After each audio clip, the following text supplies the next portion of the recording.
Shalom.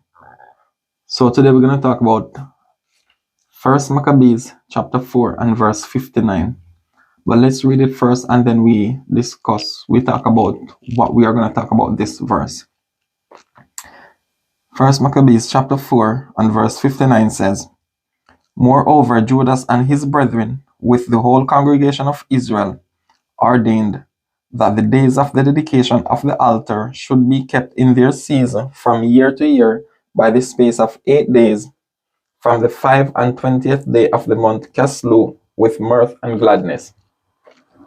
Now, what we're going to talk about this is when is the actual date of the feast of dedication, because everyone, when they talk about the feast of dedication, they keep it the 25th day of the month of Caslu, right? But is it what the scripture is actually saying? Because if you notice, most of the feasts of the Most High, right, they fall on specific days and they have specific functions. Like some of them are for deliverance, some of them are just for reconciliation and so forth, right? Now, the 25th of this month, right, this month Caslu, for 8 days, 8 days from the 25th of any month would be going into another month. So if you're keeping this feast for 8 days from the 25th of the month of Caslu, guess what? You run straight into the new moon for the 10th month and a few days after. That's not what the scripture is talking about. So we're gonna go through a few precepts. We're not gonna read the entire thing because we want to make it short. So we're just gonna see when is the actual date of the feast of dedication, right? Because most of the times you will see people talk about the ordinances of the dedication, how it is to be kept, but you never really get a precise date as when it starts and when it ends, right? So let's read it one more time. It says, "Moreover, Judas and his brethren with the whole congregation of Israel ordained that the days of the dedication of the altar should be kept in their season from year to year by the space of 8 days, from the 25th day of the month Caslu, with mirth and gladness." You might be saying then, of course, it is saying that from the 25th day, you should be keeping the feast. Though, let's read it another way before we get into the other scriptures. It says, "Moreover, Judas and his brethren with the whole congregation of Israel ordained," right? So, reading the scripture, it's going to tell what they ordained. But let's take out for a moment what they ordained and let's continue. It says, "Moreover, Judas and his brethren with the whole congregation of Israel ordained from the 25th day of the month Caslu with mirth and gladness." So on the day of the 25th, that was when they sent out the decree. They ordained that, okay, from such and such date of such and such month, this is what we should do every year in the space of 8 days, right? So for example, you say, for example, even with Moses and the coming out of Egypt, they left Egypt on the 15th day, right? But it was 3 months after the 15th day of the first month when the Most High said, okay, you're gonna honor this day to do such and such, right?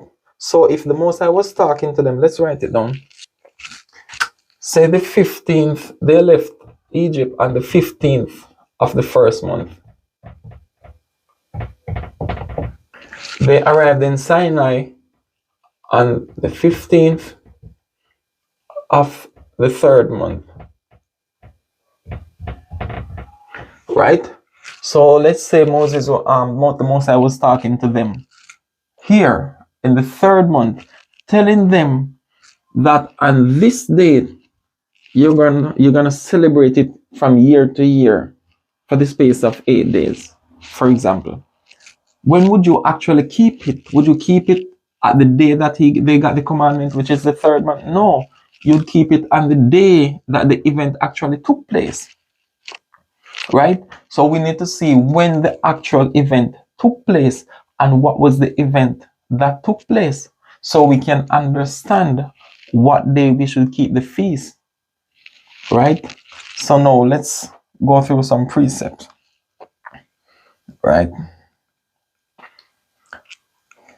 This is First Maccabees chapter 4, and we're gonna start out. Okay, you can read from First Maccabees chapter 4, verse 36. You can read there. I'm not gonna go through all the precepts just to make it the time shorter. So I'm gonna start down here from verse 51. It says, "Furthermore, they set the loaves upon the table and spread out the veils and finished all the works which they had begun to make. Now, on the 25th day of the 9th month, which is called the month Keslu, in the 148th year, they rose up betimes in the morning and offered sacrifice according to the law upon the new altar of burnt offerings which they had made." This is the key verse. It says, verse 54, "Look at what time and what day the heathen had profaned it as in the altar, even in that was it dedicated with songs and citherns and harps and cymbals. Then all the people fell upon their faces, worshipping and praising the God of heaven, who had given them good success." So we're going to deal with this verse 54. It says, "Look at what time and what day the heathen had profaned it." What time and what day the heathen profaned the altar of the Most High? Let's go to First Maccabees chapter 1 and verse 54. It says, "No, the 15th day of the month Keslu, in the 145th year, they set up the abomination of desolation upon the altar and builded idol altars throughout the cities of Judah on every side." So, what day did they profane the altar? Let's write it. The date of profanation, the 15th day of the 9th month. This is very important. The 15th day of the 9th month. Let's go to the book of Daniel, chapter 11 and verse 31. It says, again, you can read further up. It says, "And arms shall stand on his part, and they shall pollute the sanctuary of strength, and shall take away the daily sacrifice, and they shall place the abomination that maketh desolate." When it talks about the abomination that maketh desolate, it's talking about the sacrilege of the temple, right? Because when you understand the temple, there's a part where you had the brazen altar. This is where you offer your burnt offering.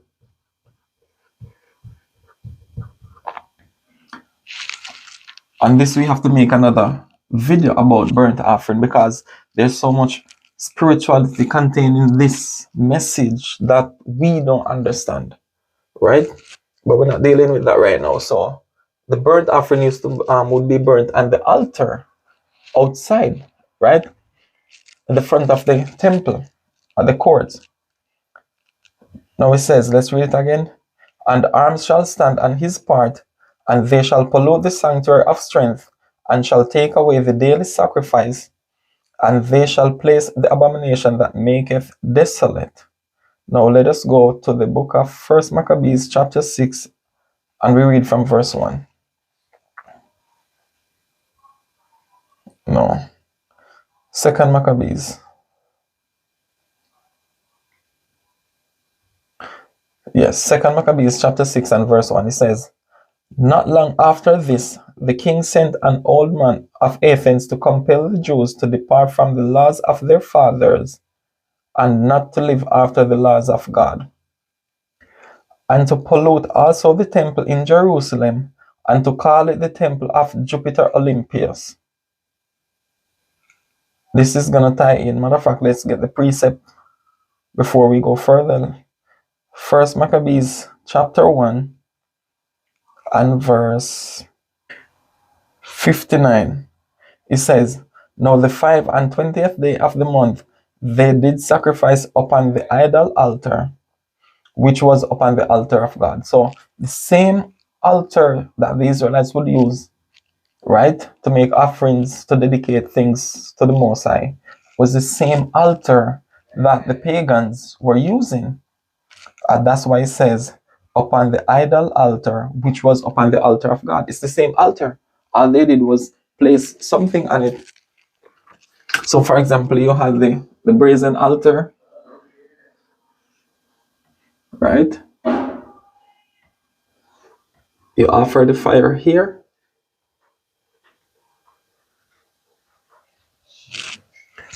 You offer the offerings here, and then the fire would come down. When the Israelites prayed, the fire would come down from heaven and consume it, right? You saw it with Moses, with Nehemiah's, with King Solomon. You saw it with Elijah, how the fire would come down from heaven and consume the burnt offerings, right? So they turned this same altar into their pagan altar, sacrificing pigs and so forth, which we will read also, right? So it's not talking about a different one. That's why it says upon the idol altar, which was the altar of the Most High, because they renamed the temple to the temple of their god, Zeus.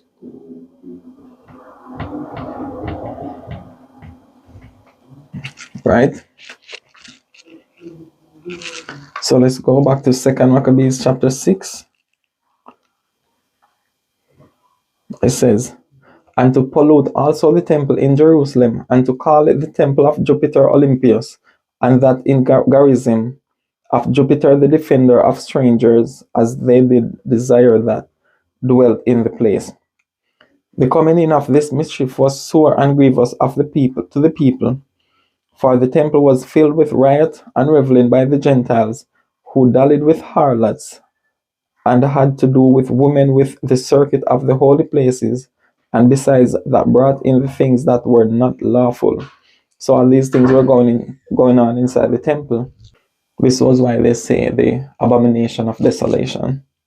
The altar also was filled with profane things, which the law forbiddeth. Neither was it lawful for a man to keep the Sabbath days or ancient fast, or to profess himself at all to be a Jew. You can't even call yourself a Jew at that time. It's the same way today. You don't even call yourself an Israelite. Oh, I'm a Christian. You see, it's just more subtle now. As knowledge increases, so does deception. Right? So, but then, guess what? At least you could recognize that they were doing these things to profane the Sabbath. So some of the Hebrews, they would go into the caves to keep the Sabbath and so forth. They go into the wilderness. Today, you don't even recognize a change, because what did they change instead? They did not change all of the... Okay, let's get it. Daniel chapter 7 and verse 25. It says, and he shall speak great words against the Most High, and shall wear out the saints of the Most High, and think to change times and laws, and they shall be given into his hand until a time and times and the dividing of time. Right? So instead of changing all these and doing all these wickedness, because if you were reading the law and you see the people sacrificing pig, you would recognize that something is wrong. No, all they did was change the days. They changed their perception of time. So instead of you going to see what the sun and the moon is actually saying, what message it's giving you, Just like Adam and Eve, they had to go to the sun and the moon and the stars to see what the Most High was writing in the stars, so he could understand that, oh, this is time to do that. This is time to do this. Instead, they give you a calendar, so you no longer look at the heavens to get the intelligence or the spirits that are descending in your consciousness. You no longer get it because now you feed from a piece of paper called a calendar. You go to the internet to get your intelligence. This is how crafty and how subtle it is, because we don't know what things are being taken from us by not connecting to the heavens, by not connecting to our source of consciousness, right? So it's more subtle. And they just give us, okay, this is the day that you keep your Sabbath. So you don't realize that you're profaning the actual Sabbath. The heathens are not doing it anymore. We are the ones doing it, because we choose to take the day that they give us to say, yes, this is the day. This is the day that your God said you should sacrifice to him. They have no dealings with our God, right? So it's just funny because most of our people are caught up in this very thing, right? And then they say they're spiritually conscious.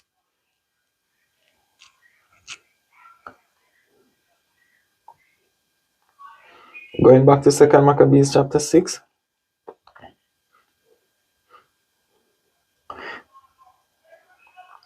It says, neither was it lawful for a man to keep Sabbath days or ancient fast, or to profess himself at all to be a Jew. Jumping down to verse 10, it says, for there were two women brought who had circumcised their children, who were actually keeping the law, whom when they had openly led round about the city, the babes hanging at their breasts, they cast them down headlong from the wall, and others that had run from together into caves nearby to keep the Sabbath day secretly. You see that? Just to keep the Sabbath. That's what they had to do, because they could see the wickedness. Today we cannot see the wickedness because they're not physically doing it that way. So they just give us a day to say, okay, this day is going to be your Sabbath. So when the true Sabbath of the Most High comes, guess what? You are there buying and selling. You are there doing everything that you should not do. See, we cannot blame the heathen for this now. I understand that this time, because they had to run, because their babies would they would be killing their babies, they would be killing them and so forth. They're not killing us today. So what? We willfully choose to follow the heathen. And we're going to read it. Let's go to the book of 1 Maccabees again. Chapter 1 and verse 41. It says, moreover, King Antiochus wrote to his whole kingdom that all should be one people. So you are no longer his Israelite, right? It says, and everyone should leave his laws. So all the heathen agreed according to the commandment of the king. Now this is the thing. But then all could be one set of heathen. You know what that heathen has become today? What do all of us call ourselves?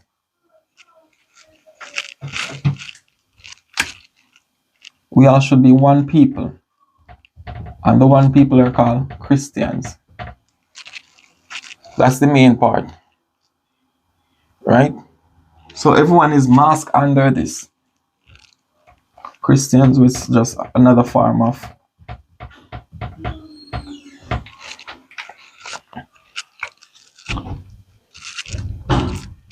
so when it says everyone should leave his laws, guess what?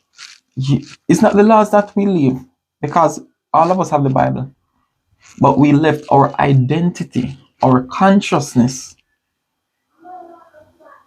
So no matter how much we read the Bible, we are not connecting with the source.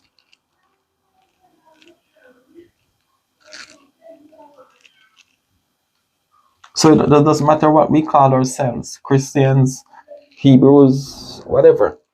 We don't have that consciousness to connect us to him anymore.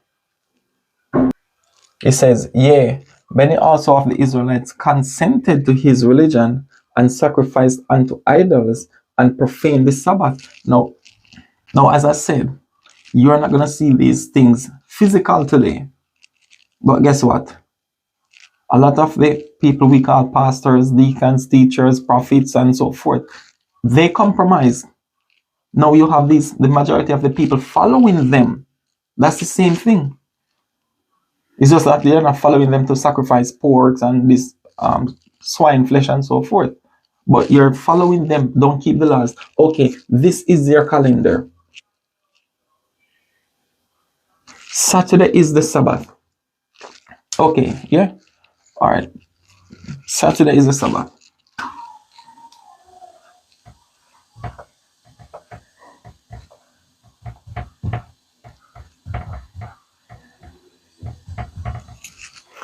So let's work it out. Saturday is the Sabbath. So from Friday sundown to Saturday sundown is the 7th day of the week. Right? So if the 7th day of the week is here, that means the first day of the week is from Saturday sundown to Sunday. And then also they go to their concordance, their Strongs or their dictionary. And what they will see is that this word, Saturday, is equivalent to this word in Hebrew. So that's even more convincing, right? Now, words and functions have to tie in together. Here, Friday to Saturday, do most offices close here? Business places, when are they closed? They're closed on Sunday. So the same people that gave the calendar, what they didn't do is they didn't tie in the function because they control the people through their commerce. So if it was the Sabbath, guess what? All their businesses would be closed. But on what day of the week do you find most businesses closed? On Sunday. So what is that telling you? So even though they call this a Sabbath or the 7th day, guess what? That's the day that people go shopping. That's the day that you go and buy more. So if you're looking at the function, you would even notice that it's easier to say that Sunday would be that day that they call the rest day, that you don't do much buying and selling. Or people are caught up in hearing words, not looking at the action. Oh, I love you, but I'm not checking up on you. I don't care for you. I'm not doing anything. But yet I love you. And you believe that. That's what comes with this English language. I keep saying it. Cognitive dissonance. Right? Say one thing and you mean the opposite. It's okay. Right? So all of these teachers, most of them, they have compromised because they consented to this religion. That you have a set of days that do not fall in the week, do not fall in the month, do not fall in the year. They're continuous. They're independent of everything else. So you have weeks, months, and years over here, and then you have the days of the week over here. Not doing anything, not controlled by anything. So yet you say there are 7 days in a week. Okay, but the days are over here continuous. So how can it be 7 days in a week? That means there's a limitation on the days. But you said it's continuous. Okay, there are 29 or 30 days in a month. Yeah, but you said it's continuous. Okay, there are 365 days in a year. But you said it's continuous. So if it's continuous, there is no ending or limit to it. So make up your mind. Is it 365 days in a year? Or are the days continuous that are not limited to the year? These are the confusions that the people that are in position consented to. It says, yea, many also of the Israelites consented to his religion and sacrifice unto idols and profane the Sabbath. Right? You don't profane the Sabbath by sacrificing swine flesh and so forth, but by you choosing which day to keep your Sabbath that He then gave you. So even a day that the Most High gave it as a Sabbath, you're working on that day, doing everything on that day, profaning the Sabbath.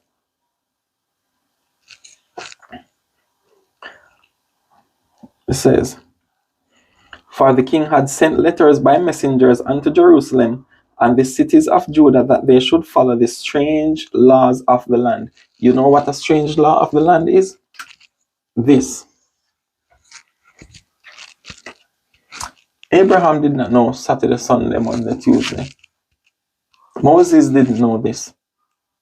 Matter of fact, even the people that were under the Macedonian calendar, the Greeks, the Jews that were under the Macedonian calendar, because remember you had Egypt here, Israel was here along the Levant, right? And you had the Seleucid Empire, the Macedonian. These people conquered this region. They didn't have Sunday, Monday, Tuesday, Wednesday, and the Macedonian calendar. That only came about a few years ago, sorry. Right? So it's funny that a lot of people say the same 7 days that you read in Genesis chapter 1 is the same 7 days today. You know what you're actually saying?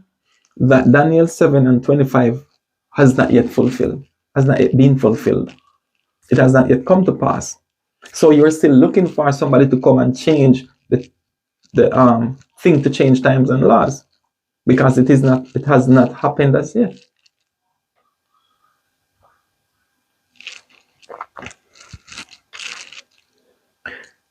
It says, and forbid burnt offerings and sacrifices and drink offerings in the temple, and that they should profane the Sabbath and festival days. Yes, because if you alter your calendar and not using the sun, moon, and constellations anymore, that's exactly what's going to happen. And pollute the sanctuary and the holy people, and set up altars and groves and chapels of idols, and sacrifice swine's flesh and unclean beasts, that they should also leave their children uncircumcised. Yes, no, you're not Israelite anymore. You don't have to keep that circumcision. No, you are not under that law of sacrifice anymore. You're an Israelite. Yeah, but circumcision has nothing to do with that. It is your obedience to say, yes, I'm still keeping this law. You have to be circumcised to go and enter your congregation to keep the Passover. So just because you're under grace does not take away the fact that you should still keep the laws. It's no different from Christianity that say, okay, Christ died for your sins, so you don't have to do this anymore. That's what you're saying. Yahweh Shai died for your sin, so you don't need to circumcise. You don't need to be obedient to the law anymore. What? So you're taking your household to go keep the Passover, not having the intention to go and circumcise? No, I haven't done it as yet. But do I have the intention to? Of course. But when you don't have the intention, that's the difference.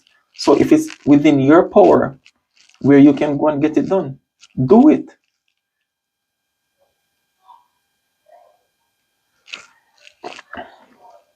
It says, and whosoever would not do according to the commandment of the king, he said he should die. Now let's go back to 1 Maccabees chapter 4. And we're going to read verse 54 again. It says, look at what time and what day the heathen had profaned it. The it is the altar. Even in that was it dedicated with the songs and cithars and harps and cymbals. So, look at what time. It says, 1 Maccabees chapter 1 and 54. Now the 15th day of the month Keslu, in the 145th year. The 15th day. This was the day of the profanation or the sacrilege of the temple and the altar of the Most High. right?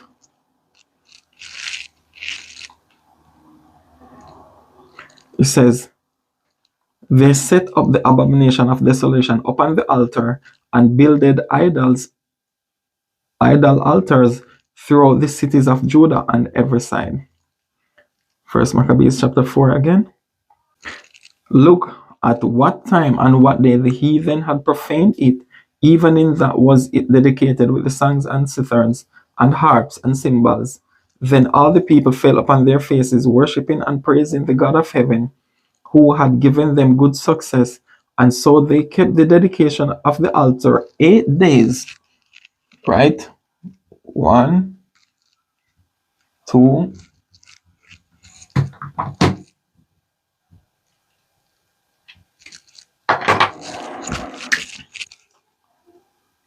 2, 3, 4, 5, 6, 7. Right? It says, and so they kept the dedication of the altar 8 days and offered burnt offerings with gladness and sacrificed the sacrifice of deliverance and praise. Like I said, some of the feasts are about deliverance. And this is one of them, just like Passover. It was about deliverance, right? Purim also was a form of deliverance from that guy, right? No. Remember, it says 8 days, right? This is 2 Maccabees chapter 10 and verse 6. It says, and they kept the 8 days with gladness, as in the Feast of Tabernacles. When is the Feast of Tabernacles? Let's go to the book of Leviticus chapter 23 and verse 34. It says, speak unto the children of Israel, saying, the 15th day of this 7th month shall be the Feast of Tabernacles for 7 days unto the Lord. From the 15th day, it should be 7 days. 1, 2, 3, 4, 5, 6, 7. Right? And the first day shall be an holy convocation. The first day of the feast is the 15th. Holy convocation. It says, 7 days ye shall offer an offering made by fire unto the Lord. And the 8th day shall be an holy convocation, because the 8th day will be the regular weekly Sabbath, which is the 22nd of the month, which would also be the 7th day of the week, right? It says, and ye shall offer an offering made by fire unto the Lord. It is a solemn assembly, and ye shall do no servile work therein. Solemn assembly. Now, let's go back to the 2 Maccabees chapter 10. It says, and they kept 8 days with gladness, as in the feast of the tabernacles, remembering that not long afore they had held the feast of the tabernacles, when as they wandered in the mountains and dens like beasts. Therefore they bare branches and fair boughs and palms also, and sang psalms unto him that had given them good success in cleansing his place. They ordained also by a common statute and a decree that every year those days should be kept of the whole nation of the Jews. So it mentioned a few details about it, about the fair branches, the palms, the boughs, and so forth, right? And it made a correlation with the Feast of Tabernacles. Let's go to the book of 2 Maccabees, chapter 2, and verse 8. It says, then shall the Lord shew them these things, and the glory of the Lord shall appear, and the cloud also, as it was shewed under Moses, and as when Solomon desired that the place might be honorably sanctified. It was also declared that he, being wise, offered the sacrifice of dedication.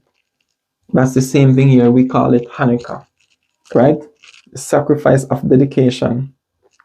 That's to the altar, dedicated to the altar. I'm not saying this feast in the 9th month is the same as the tabernacles in the 7th month. I'm talking about dedication. That's the word. And of the finishing of the temple. And as when Moses prayed unto the Lord, the fire came down from heaven and consumed the sacrifices. Even so prayed Solomon also, and the fire came down from heaven and consumed the burnt offerings, just like we said about Elijah also. You have the brazen altar there where you offer the animal up, and the fire would come down from heaven, right? And consume it. And consume the burnt offerings. And Moses said, because the sin offering was not to be eaten, it was consumed. And like I said, we will have to talk about this burnt offering because this altar represents someone, but we're not getting into it right now, right? It says, so Solomon kept those 8 days. The same thing also were reported in the writings and the commentaries of Nehemiah, of how he founded a library, gathered together the acts of the kings and the prophets, and David, and the epistles of the kings concerning the holy gifts. In like manner also Judas gathered together all those things that were lost by reason of the war we had, and they remain with us. Wherefore, if ye have need thereof, send some to fetch them unto you, whereas we then are about to celebrate the purification we have written unto you, and ye shall do well, if ye keep the same days. Keep the same days as the Most High appointed them, not the same days as the Romans appointed us. Let's read that verse again. Whereas we then are about to celebrate the purification we have written unto you, and ye shall do well, if ye keep the same days. So when you say you're in the 9th month, in the 1st month, in whatever month, according to what? If you should take out January, February, March, April, and so forth out of your head, how would you know when you have your 1st month? How would you know when it's your equinox, as you call it? Can you know these things absent the Gregorian calendar in your head? Be honest to yourself. No, you can't. Coming into March, April now, guess what? That's when you're going to see all these Hebrews celebrating their new year. But according to what? It's only because they remember March according to the Gregorian calendar. But if it wasn't for it, they have no clue what time of the year they are in. Right? So Solomon kept those 8 days.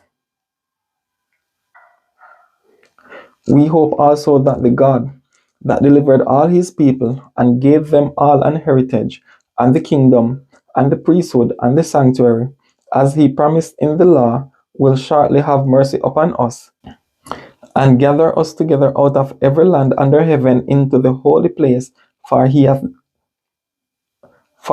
delivered us out of great troubles and hath purified the place. Now as concerning Judas Maccabeus and his brethren, and the purification of the great temple and the dedication of the altar. The dedication of the temple and the altar. So remember, according to 1 Maccabees chapter 4, is and verse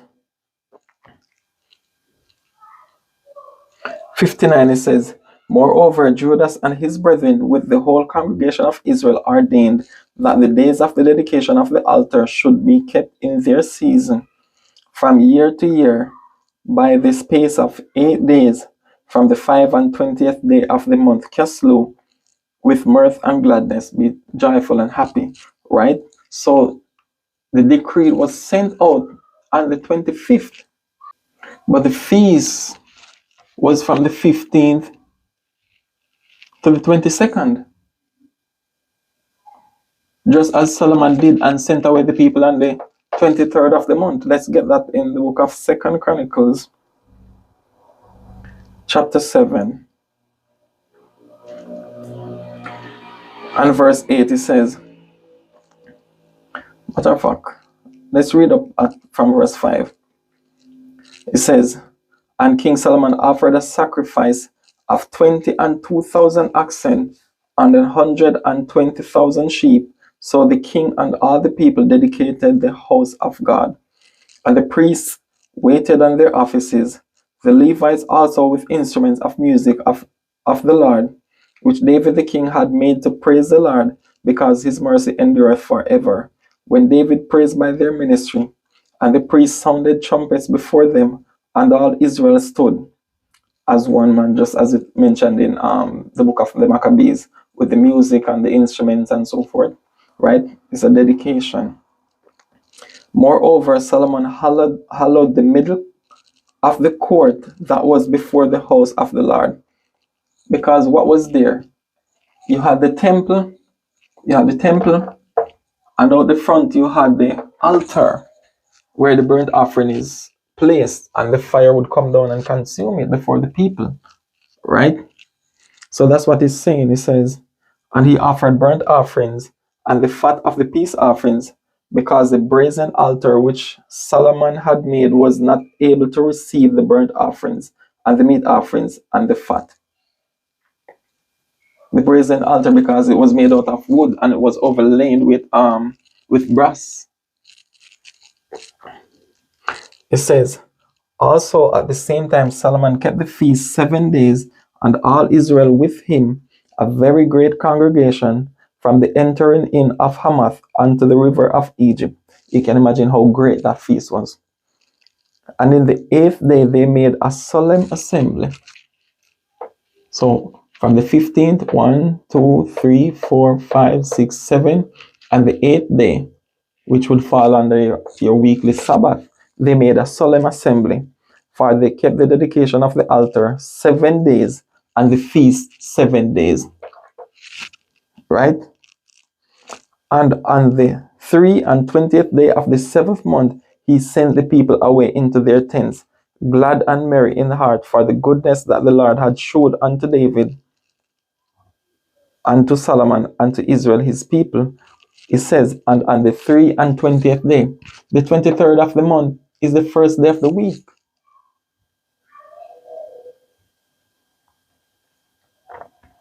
So you'd go back to your regular weekly program. You're working, your trade, you're buying, you're selling, or whatever you do. You can go about your business. So when you're dealing with the Feast of Dedication, it is not on the 25th day of the month, right? It is from the 15th of the 9th month for 8 days. Shalom.